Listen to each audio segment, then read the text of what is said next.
ब्रह्मचर्य इसमें महत्व बुद्धि रखने से रहा जा सकता है।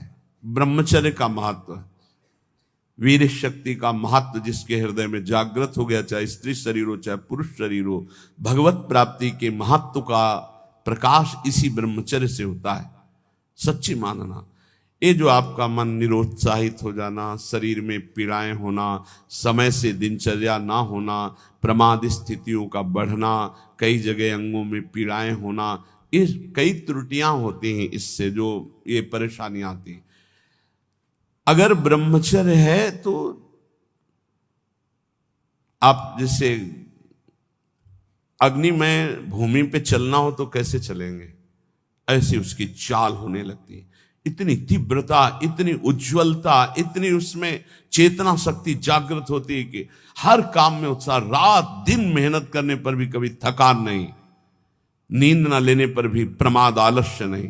बहुत से महान सद्गुण ब्रह्मचर्य में चले। आज के डॉक्टर जन जो शास्त्र को नहीं जानते हैं, वो कहते हैं ब्रह्मचर्य छीण करो नरक मिलेगा जैसी शिक्षा दोगे। ये प्रश्न उत्तर देने वाला अगर चूक कर जाए तो नरक मिलता है, ध्यान रखना। ऐसा नहीं कि एकांतिक में प्रश्न जो करे उत्तर मनमानी दे दो तो उत्तर देने वाले को नरक मिलेगा, क्योंकि तुमने जो बोला है वो स्वीकार किया जा रहा है समाज में। तो तुमको अगर ज्ञान नहीं तो उत्तर दे दिया तो नरक मिलेगा। ये बिना शास्त्र सम्मत उत्तर देने वाले, इनकी नारकी गतियां होती हैं।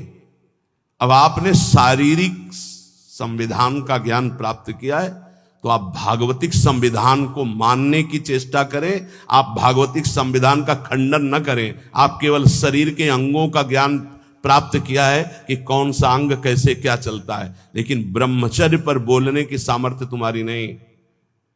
तुम ब्रह्म के ज्ञाता नहीं हो, तुम शास्त्र के ज्ञाता नहीं हो, तुम डॉक्टर हो केवल अंगों के, शरीर के, बाह्य एक ढांचे के, वो भी सूक्ष्म शरीर के नहीं, केवल स्थूल ढांचे के हो। तो स्थूल ढांचे की आपको सुधार वाली बात बतानी है, कैसे रोग निवृत्ति होती है। ब्रह्मचर्य नाश करना, ये तुम कौन से सिद्धांत से बोलते हो, किस सिद्धांत से? छोटे छोटे नवीन अवस्था के बच्चे तुम्हारी बात मान करके और नष्ट होते चले जा रहे हैं। 8-8 बार 10-10 बार वो ऐसी चेष्टाएं करके इस दशा को प्राप्त हो गए कि सामने आके कहते हैं, एक अधिकारी का बच्चा हो, अधिकारी भी बैठे थे अपनी पोजीशन में, सिर्फ आपका वीडियो सुना तो आपको बताने आया हूं, मुझे बचा लीजिए। ऐसे बैठे तो बिल्ला लगाए, मुझे बचा लीजिए, नहीं मैं अपना शरीर दे आऊंगा। नहीं नहीं बच्चा, नहीं, बिल्कुल नहीं, तुम बिल्कुल ठीक हो जाओगे। तुम एक बार हिम्मत करो, हमारी बात को मानो। हमारे पास कोई औषधि जादू टोना नहीं, केवल हमारी बात मान लो, भगवान तुम्हें शक्ति देंगे, तुम इससे निकलो, इससे निकलो। ये ब्रह्मचर्य बहुत बड़ी अमृत वस्तु है। हमारी प्रार्थना मान लीजिए, ये मन जब बहुत, तो भगवान छूट दे देते हैं। देख लो, जब तुम्हें घृणा हो जाए, जब तुम्हें लगे कि नहीं करना चाहिए, तो मुझे बताना, मैं तुम्हें सामर्थ्य दे दूंगा।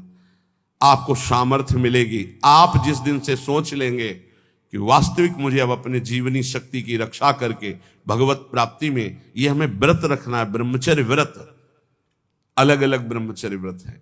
गृहस्थ में शास्त्र सम्मत एक पत्नी व्रत और संतानोत्पत्ति के लिए ऐसा संविधान किया गया है। अगर आप उसके विपरीत चलते हैं तो फिर आप व्यभिचार प्रवृत्ति में हैं। परमार्थ में चलने के लिए पूरा अधिकार गृहस्थ का है। ऐसा ना सोचे कि गृहस्थी में होने के कारण मेरा मोक्ष नहीं हो सकता, या भगवत प्राप्ति नहीं हो सकती, या मैं ब्रह्मचारी नहीं कहा जा सकता। कहा जा सकता है। जिसने पाणिक ग्रहण संस्कार नहीं किया तब तक ब्रह्मचर्य रहा, फिर पाणिक ग्रहण किया तो एक पत्नी व्रत, और वो केवल संतानोत्पत्ति के लिए, और जब संतानें हो गई तो ब्रह्मचर्य, वो पूरा जीवन ब्रह्मचारी माना जाएगा। शास्त्र सम्मत बात कह रहा हूं। और वैरागी तो ब्रह्मचारी होता ही है, जो भगवत प्राप्ति करना चाहता है, नैष्ठिक ब्रह्मचर्य। गृहस्थ में उतना ही अपना अधिकार माने। बोले यावत् भ्रियते जठरम तावत् स्वस्त्वम ही देहिनाम अधिकम यो भी मन्येत सस्तेनो दंडमर्हति। जो गृहस्थ में होकर ये अभिमान करता है कि मेरी इतनी संपत्ति, मेरा इतना बैंक बैलेंस, मेरा मेरा मेरा इतना, वो दुर्गति को प्राप्त होता है। सब कुछ प्रभु का दिया हुआ है, बिल्कुल सरल भाव से समझ लो।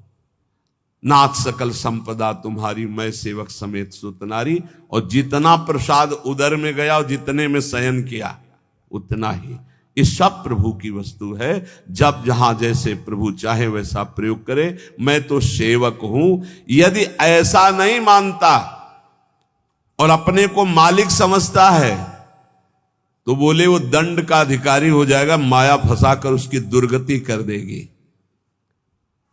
क्रमिविद भस्म निष्ठांतम क्वेदम तुच्छम कलेवरम क्वा तदीरतिर्भार्याम क्वायमात्मा नभश्छदिः सिद्धैर्यज्ञावशिष्टार्यै कल्पयेद् वृत्तिमात्मनः शेषेस्त्वं त्यजन् प्राज्ञः पदवी महताम्यात्।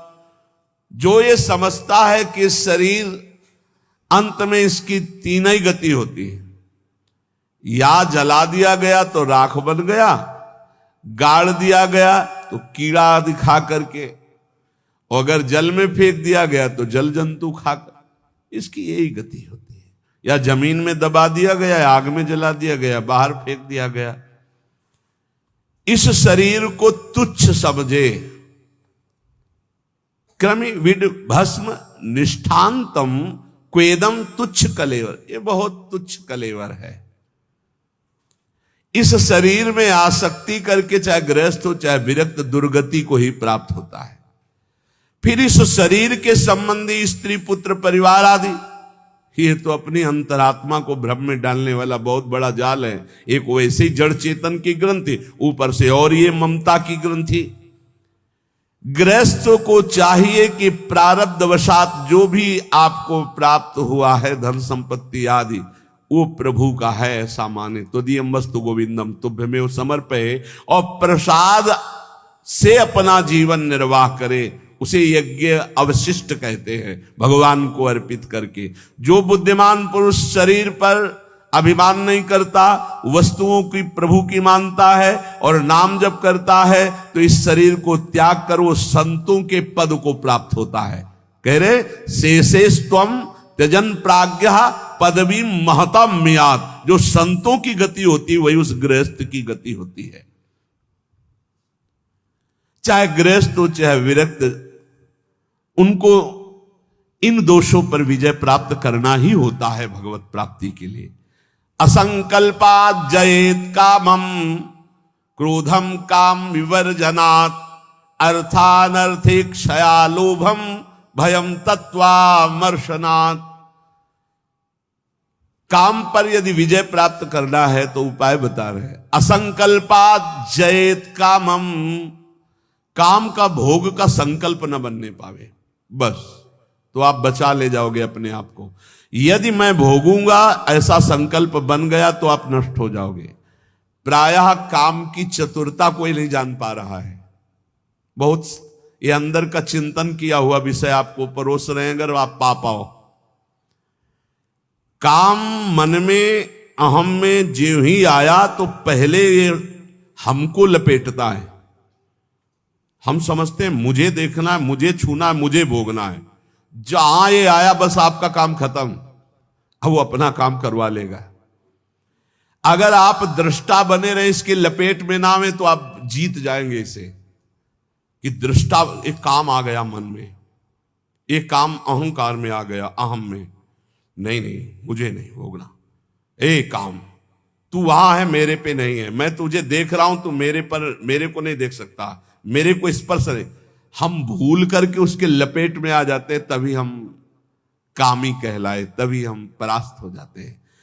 असंकल्पात् जयेत कामम, संकल्प ही मत बनने दीजिए। कब संकल्प बनता है? ध्यायते विषयान पुंसा संगास्तेषु उपजायते। जब हम विषयों का चिंतन करते हैं, देखा सुना बोला बातचीत की, उसका चिंतन बना, तो ध्यायतो विषयान पुंसात् संगास्तेषु उपजायते। अब उस भोग करने की संकल्प वृत्ति जागृत हो रही है। कब? जब उसका चिंतन किया, उसको देखा, उसका सुना, उसका मन। इतना समय क्यों दिया? ये गलती क्यों की? असंकल्पात जयत कामम। तुमने समय दिया, संकल्प बना दिया, अब तो तुम्हें भ्रष्ट होना ही पड़ेगा। अब तुम्हारे पास रह नहीं गया कुछ बचाने के लिए, ले जाएगा, नष्ट कर देगा। तुम तन्मय हो गए। काम से बचने का उपाय बता रहे हैं, ध्यान ना होने पावे, संकल्प ना बनने पावे। ध्याये तो विषयान पुंसान संगास्ते सुपजायते, संगात संजायते कामा, कामात क्रोधो भी जायते। क्रम है, क्रोधात भवति सम्मोहा, सम्मोहा स्मृति विभ्रमः, स्मृति भ्रंशात बुद्धिनाशो। बुद्धि, ये श्लोक पढ़ने में देर लगा है, उसको ये सब करने में देर नहीं लगती। असंकल्प के द्वारा, मतलब संकल्प त्याग के द्वारा, भोग का संकल्प ही ना होने पावे तो आप काम विजयी हो सकते हैं। इसीलिए कहते हैं राधा राधा राधा राधा। जब आपके अंदर वो चक्रव्यूह रचना रच रहा हो काम के चिंतन की, उसी समय तोड़ो राधा राधा राधा राधा। वो कहेगा चुप रहो, नाम मत जप करो, मेरी बात सुनो। आप सुनना नहीं, मैं देख रहा हूं कि तू काम है, मेरे में नहीं है, तू मन में है, अंतःकरण पे है, अब मैं तेरे को देख लूंगा। खत्म हो जाएगा। बहुत डरपोक है सब। यदि नाम चल रहा है और आप अपने को दृष्टा माने, आप में कभी काम था ही नहीं, आप में कभी काम है ही नहीं, आपको कभी काम परास्त नहीं कर सकता, क्योंकि आप भगवान के अंश हैं। ये मायावी आप पर प्रहार नहीं, आप अपने स्थान से चूक गए और आपने जे ही ये स्वीकार किया शरीर भाव से कि मैं पुरुष, मैं भोक्ता, अब मारेंगे आपको। यही गलती हमें फंसा रही है। क्रोधो काम विवर्जनात्। क्रोध कब आता है? जब हमारी इच्छा के विरुद्ध कोई कार्य करता है, तब क्रोध आता है। हम चाहते हैं कि आप शांत बैठिए, आप अशांत होकर के बोलने लगेंगे, हमें गुस्सा आ जाएगा। हम चाहते हैं धर्म से चलिए, आप अधर्म से चलेंगे, क्रोध आ जाएगा। हम जो चाहते हैं उसके विपरीत जब होता है तब क्रोध होता है। तो ये जो हम चाहते हैं, भले हम धर्म चाहते हैं, शांति चाहते हैं, मंगल चाहते हैं, तो ऐसी चाहत संभाल के कि बाहर अशांति, अंदर अशांति प्रवेश न कर पावे। अगर बाहर कोई अशांत हो रहा है तो जोई जोई प्यारो करे, सोई मोई भावे। शांत, आप तो शांत रहिए, अशांति आपके अंदर न जाने पाए, क्योंकि आप शांति प्रिय हैं। हम क्या करते हैं, बाहर शांति स्थापन के लिए अंदर शांति खो देते हैं। बाहर हमारी इच्छा के विपरीत हुआ कि अंदर हम अशांत हो जाते हैं। गड़बड़ी। बाहर अशांति होने दो, अंदर शांति बनी रहनी चाहिए। हमारे इच्छा के विरुद्ध जब कोई कार्य करता है तो क्रोध आता है। कामना के विरुद्ध जब कोई कार्य होता है तब क्रोध आता है। क्रोध सबसे पहला काम करता है, वो मूढ़ता पैदा कर देता है। क्या कहना चाहिए, क्या करना चाहिए, सब खत्म हो जाता है। और मूढ़ता काम करती स्मृति का नाश करने का। मूढ़ता ही फौरन स्मृति का नाश किया। आप कौन है, आपका क्या कर्तव्य, आप क्या कर रहे हैं, भूल गए। और स्मृति नष्ट होते ही बुद्धि भ्रष्ट हो जाती है। और ये सब कहने में देर लगा या सेकंड में हो जाता है। इसीलिए क्रोध को जीतने के लिए इच्छा का त्याग करो। संतुष्टायन के नोवा, कैसी भी परिस्थिति हो क्रोध नहीं आना चाहिए। फिर कह रहे हैं लोभम अर्थानर्थिक क्षया। ये रुपया ये अनर्थ ही करता है, अनर्थ ही करता है। यदि भगवान का भजन नहीं हो रहा तो ये रुपया अनर्थ पैदा कर देता है। यदि शब्द इसलिए लगाया कि अगर भगवान का भजन हो रहा है तो सुधन धन्य कहा गया। प्रथम गति जात की संत सेवा में, भगवत आराधना में, प्रभु के उत्सवों में, अन्य जीवों की सेवा में वो धन जाता है। बोले अब देखो ये सत्संग बना हुआ है, सत्संग हॉल, कितने लोग सुखपूर्वक भगवत चर्चा, अब इसमें किसी न किसी का तो अर्थ लगा है, तो धन्य है। जब तक सत्संग होता रहेगा, नाम कीर्तन होता रहेगा, ये बना है, उसका सुकृत हो रहा है। देने वाला तो गया, लेकिन उसका अर्थ और उसका ब्याज और उसकी महिमा उसको परम सुख प्रदान करती रहेगी, क्योंकि ये ऐसे, ये भी धन है। और भी जगह ऐसे लगे हुए हैं। बोले ये धन अगर भगवत चिंतन नहीं, भगवत आश्रय नहीं, तो अनर्था, ये अनर्थ पैदा कर देता है। एक मार्ग में जा रहे थे तो स्वर्ण और जवाहरात आदि की असरफियों से भरी हुई एक थैली पड़ी थी, किसी की गिर गई होगी। तो संत जा रहे थे, उनके शिष्य उठा ले, बोले चुप, छूना मत, मृत्यु है, मार देगी, डाइन है, खा जाएगी ये संपत्ति। गुरु जी आप उल्टा सीधा बोलने लगते हो, कितनी बढ़िया ये रतन जवाहरात हीरा की थैली, आप कह रहे हो डाइन खा जाएगी, छूना मत, मार देगी। अरे बड़े मजे हो जाएंगे, खूब साधु सेवा करेंगे, कीर्तन करेंगे, भंडारा, तुम्हें विश्वास नहीं हो रहा ये खा जाती है। अच्छा रुको, चलो वहां झुरमुट में बैठते हैं और देखो ये डाइन कैसे खाती, किस किस को खाती। वो बैठे ही थे कि 4 राज सैनिक घोड़ों पर उस समय चलते थे, घोड़े से चारों रुक गए, बोले यार किसी की गिर गई, बोले आसपास तो कोई दिखता नहीं, जब गिरी हुई चीज है तो हमारे ही अधिकार में आ गई, हम चारों लोग बांट लेते हैं। बोले हाँ बांट लेते हैं, चलो एक पेड़ के नीचे बैठते हैं। बैठे, बोले भूख बहुत लगी है, अब इतनी संपत्ति मिली तो बढ़िया ठंडा जल लाओ और भोजन लाओ, चारों लोग पाया जाए, फिर इसे 4 हिस्सों में बांट के, फिर हमारी तो ड्यूटी चल रही। 2 गए लेने बाजार से भोजन सामग्री, उसी अर्थ से।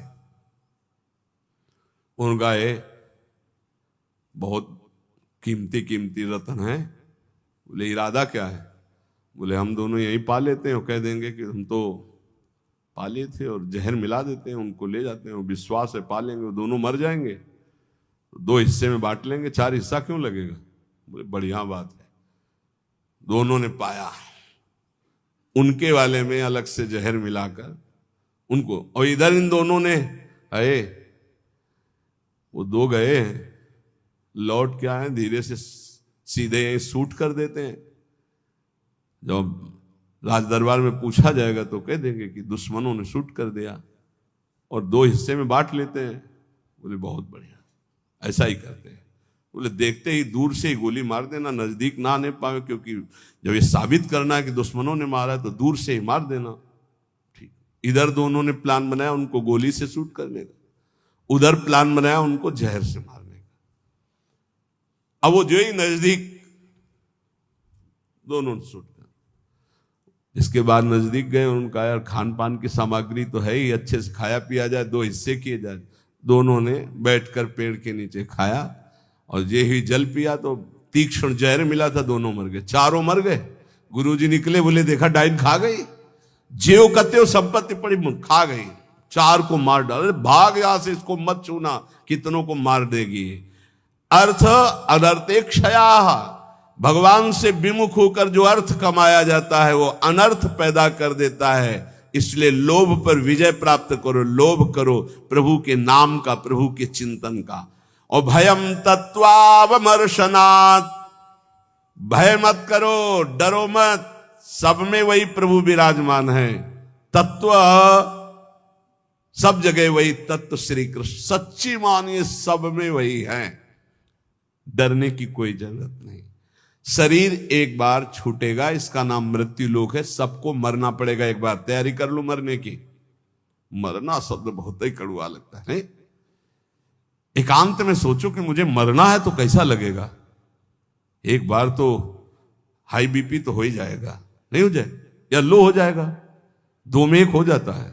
बहुत सीरियस हो गए तो फिर मरना है, सबको लगता है ना डर। ईमानदारी से देखो, डर लगता है, डर लगता है। क्यों?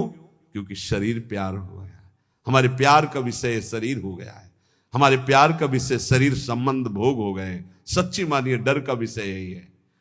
जैसे बहुत अच्छा कपड़ा नया रेशम का भी दिया जाए, कहा जाए आप ये उतार दो, तो उतारने में आपको देर लगेगी, 1 सेकंड में फेंक दोगे, क्योंकि उससे कई गुना महंगा और पवित्र वस्त्र लाओ भाई हमसे। ऐसे ही आपको जब भगवत देह प्राप्त हो जाए, भाव दे, तो इस शरीर का त्याग ऐसे हो जाता है जैसे पुराने कपड़े का त्याग। अब इसी शरीर से आपको प्यार भगवत भाव तो आया नहीं, तो आपको भय लगेगा। भय मत करो, ये शरीर छूटेगा, इसीलिए हम रोज आपको एक बार याद जरूर दिलाते हैं सत्संग में कि मरोगे।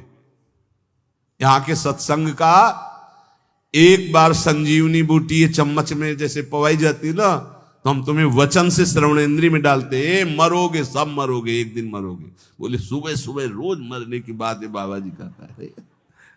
जानते हो क्यों करते हैं? क्योंकि तुम्हें कभी नहीं मरना है। राम मरे तो मैं मरूं, नहीं तुम मरे मेरी बलाए, और अविनाशी का बालका मरे न मारा जाए। बात समझ रहे हो? तुम कभी नहीं मरोगे, तुम अविनाशी हो, लेकिन तुम शीशा में नहीं देख पाओगे अपने आप को। शीशा वाला जो है देखने में आता है वो मरेगा। समझ पा रहे हो?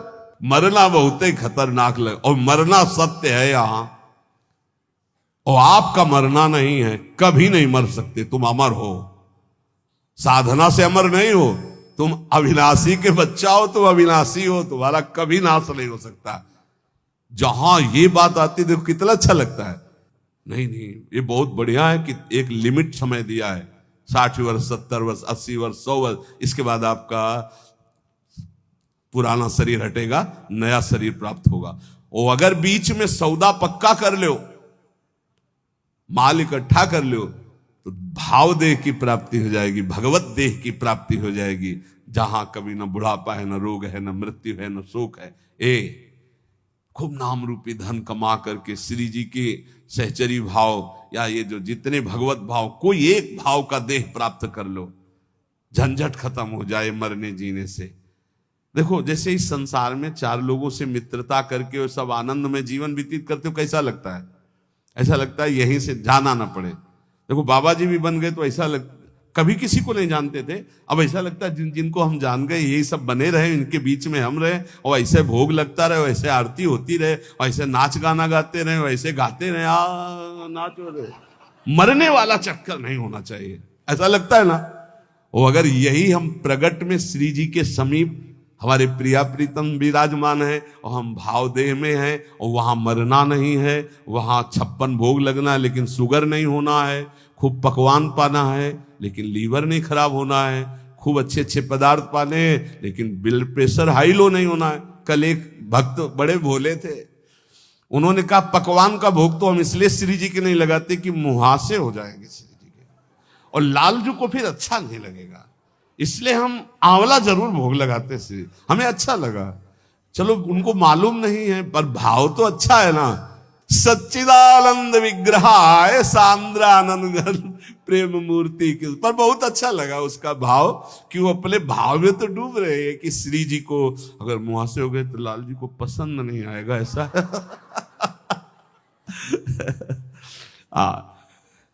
ये सब पार्थिव शरीर में होते, चिदानंद में नहीं होते। आज तक निकुंज में कहीं शौचालय का वर्णन नहीं आया, ले आया। क्यों? पदार्थ चिदानंद और देह चिदानंद। पाना ऐसे ही जैसे आप प्रगट में पा रहे हो ऐसे ही पाना है।